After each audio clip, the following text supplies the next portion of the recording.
మనమైతే AI series tools అయితే next AI tool కి వచ్చేస్తాం. అదే ఫైర్ బేస్ టూల్. మనం రీసెంట్ గా అయితే మాత్రం లవబుల్ అండ్ నెక్స్ట్ అయితే బోల్ట్ ఇటువంటి ఏఐ టూల్స్, అలాగే రెప్లికేట్ ఇటువంటి ఏఐ టూల్స్ అయితే తెలుసుకున్నాం.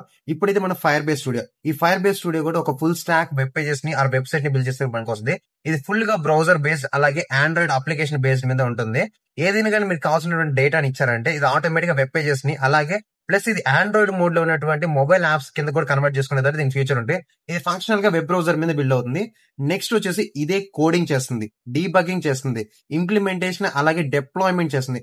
అది కూడా fire base studio self hosting లో జరుగుతుంది ఇదంతా ప్రాసెస్. ఇది మీరు జస్ట్ ఇచ్చేటువంటి ప్రాంప్టింగ్ బేస్ చేసుకుని ఉంటుంది. ఒకవేళ మీరు ప్రాంప్టింగ్ యాక్యురేట్ గా ఇచ్చారంటే మీరు చూసేటువంటి వెబ్సైట్ అనేది ఫుల్లీ ఫంక్షనల్ గా ఉన్నటువంటి వెబ్సైట్. ఇది ప్లస్ డిప్లాయ్మెంట్ కూడా చేస్తుంది. అంటే మీరు దీని పవర్ ఏ లెవెల్లో ఉంటుంది చూడండి. ఇది జనరల్ గా 2 టైప్స్ లో ఉంటుంది. ఒకటి prototype model, next code editor model. ఈ కోడ్ ఎడిటర్ మోడల్ ఏంటంటే మీరు కావాల్సినటువంటి కోడ్ అయితే ఎడిట్ చేసుకోవచ్చు. ప్రోటోటైప్ మోడల్ అయితే ఇది నార్మల్ గా అదే మీకు మొత్తం డీబగ్గింగ్ అండ్ డిప్లాయ్మెంట్ ప్రతి ఒక్కటి అదే చేస్తుంది.